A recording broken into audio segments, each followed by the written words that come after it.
Voltamos e olha, como estamos nesse clima de festa, de fim de ano, também tem as férias da criançada, não é, Nath? E hoje estamos recebendo a doutora Juliana, que é pediatra, pra quê, Nath? Para nos dar dicas de como manter as crianças seguras e evitar acidentes. Seja muito bem-vinda. Boa tarde, aí. doutora. Boa tarde, meninas. Tudo bem, doutora? Seja bem-vinda ao nosso programa, Muito viu? obrigada. Conta pra gente, quais são as precauções que a gente tem que ter com as crianças dentro de casa, porque é aquilo, né? As crianças têm muita energia.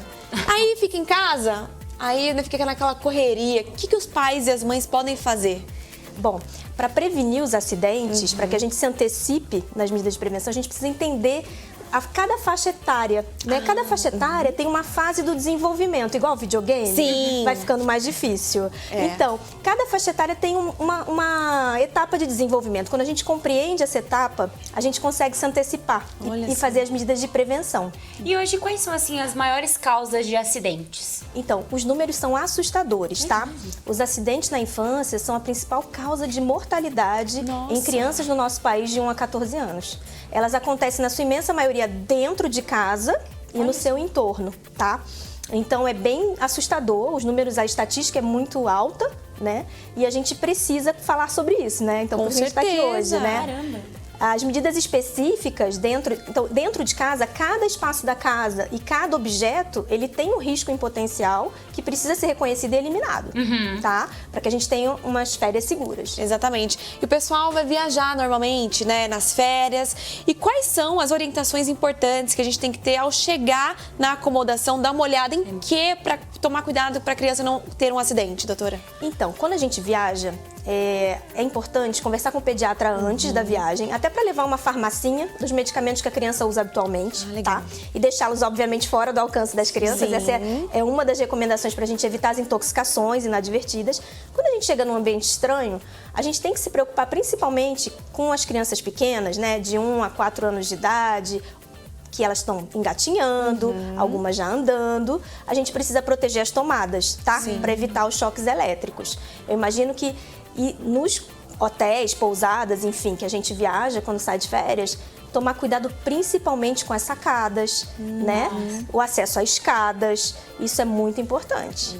E doutora, por exemplo, as crianças menores, tem como haver uma... Porque quando elas são maiores você até consegue conversar, mas há uma conversa para essa conscientização de uma criança pequena, assim, até 4 anos? Depende, né? Do nascimento aos 4 meses, o cuidado é único e exclusivamente do cuidador adulto. Então, os acidentes nessa faixa etária ocorrem por desatenção ou falta de cuidado do adulto, né? De 5 meses a 1 ano, é especialmente importante a supervisão de um adulto sempre, tá?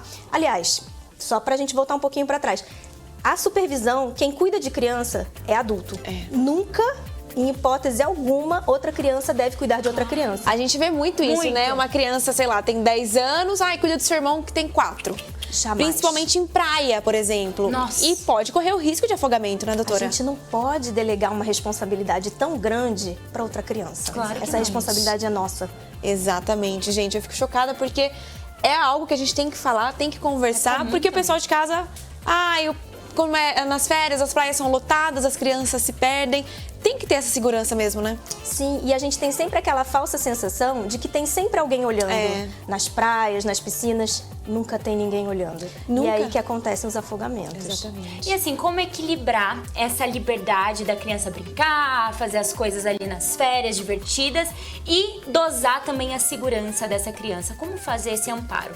Na pergunta anterior, você me perguntou mais ou menos, acho que eu terminei não respondendo. Dependendo da faixa etária, por exemplo, de 1 a 4 anos de idade, elas já começam a imitar o adulto, tá? Assim, nessa faixa etária de 1 a 4 anos, ela vai começar a elaborar conforme ela foi estimulada. Sim. Então, conforme a gente vai explicando, então ela vai elaborando e entendendo a relação de causa e efeito, tá? Nessa faixa etária de 1 a 4 anos, eles não têm noção de causa e efeito. Então, aquele mito de criança aprende a cair caindo é mentira, tá? Ela não tem noção, por isso que ele se expõe repetidamente ao perigo, Sim, não é? é verdade. Toda hora insistindo no perigo. É por isso, porque eles não têm noção de causa e efeito nessa faixa etária de 1 a 4, mais ou menos, né? A faixa etária de 5 anos de idade a 11 anos, a criança tem um ganho, né, físico, intelectual, psíquico. E aí ela começa, sim, é importante que a gente tenha diálogos que reforcem a questão do autocuidado, dos limites, né, do perigo. Claro. No entanto, eles ainda não são capazes de discernir muito o perigo, tá? Não tem noção Nessa do faixa perigo. etária de 5 a 11 anos de idade, aumentam muito os atropelamentos. Por quê? Porque eles não conseguem medir a distância do objeto, principalmente um objeto em movimento. Olha Tá? só. E nessa faixa etária também, o nosso bom exemplo é fundamental, que é a fase que eles vão imitar mais o adulto. Então, o nosso bom exemplo é que vai ajudar nessa faixa etária também. É aquilo, né? Quando tem uma criança em casa, tá em silêncio, corre que tem alguma coisa acontecendo. Tá bem errado, né? E doutora, que kit de primeiros socorros que a gente pode levar para as viagens? Qual você recomenda um perfeito para o pessoal levar? Assim, o importante é sempre conversar com o pediatra da criança para levar os medicamentos, por exemplo, para controle da febre, controle da dor, controle da êmese, né? Êmese é um nome bonito de vômito, tá, gente? Que É chique. porque, né? Eu não imaginava Que que era esse nome. Quem, né? Vômito, tá, gente? Sim. Então, é importante que a gente leve a farmacinha de acordo com as orientações do pediatra, com as doses, né? As doses variam conforme o peso da criança, Sim, né? sim. Então, é importante esse combinado com o pediatra antes de viajar. Doutora, eu acho que é uma maneira até de conscientizar. Se você puder nos falar, assim, as intervenções médicas que mais acontecem nesses momentos. Ah, a criança que quebra o braço. O que mais acontece, assim?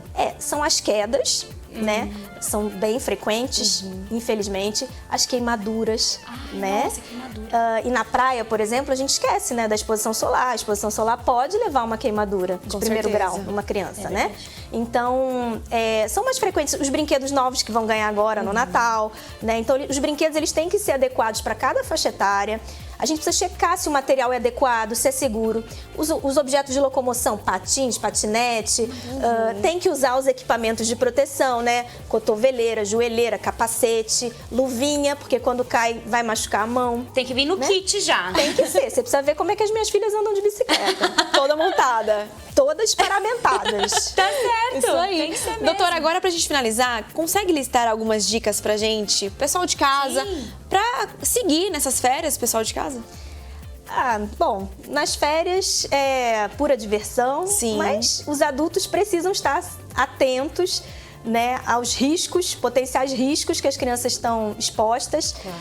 Claro, todo mundo vai descansar, todo mundo vai relaxar, mas a gente precisa cuidar dos nossos tesouros, né? São os nossos maiores tesouros.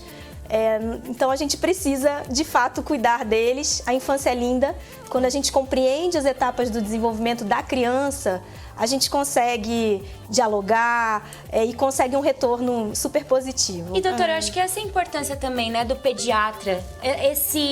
Essa parceria, pais e pediatra. Eu fui na pediatra, gente, vou abrir até os 18 anos. Porque é uma parceria tão sólida que meus pais construíram ali, que é muito importante, não é? Sim, claro.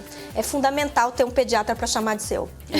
E você disse, doutora, que o normal é até 21 anos ir pro pediatra, não é? A Sociedade Lara achava Brasileira que eu de era Pediatria, louca. Eu não sabia, fiquei chocada, porque a Nath me contou que ia até os 18. Eu Sim. falei, Nath, como assim? Aí a doutora falou, não, o normal é até 21. Fiquei chocada, não sabia. teoricamente, sim. É que a gente tem uma parte da pediatria que se chama-se ebiatria, que daí ficaria mais com os adolescentes. Sim. Tá? Mas, teoricamente, sim. Que demais. Demais, sensacional. Ai, doutora, adoramos te Obrigada, conhecer, doutora. viu? É um prazer. Volte sempre, esperamos você aqui. Muito tá obrigada. bom? Nada. E olha só, vamos fazer uma pausa agora, porque na volta a gente vai te ensinar a fazer uma guirlanda pro Natal, Nath. Olha só. Tá linda demais. Espera aí que a gente já volta.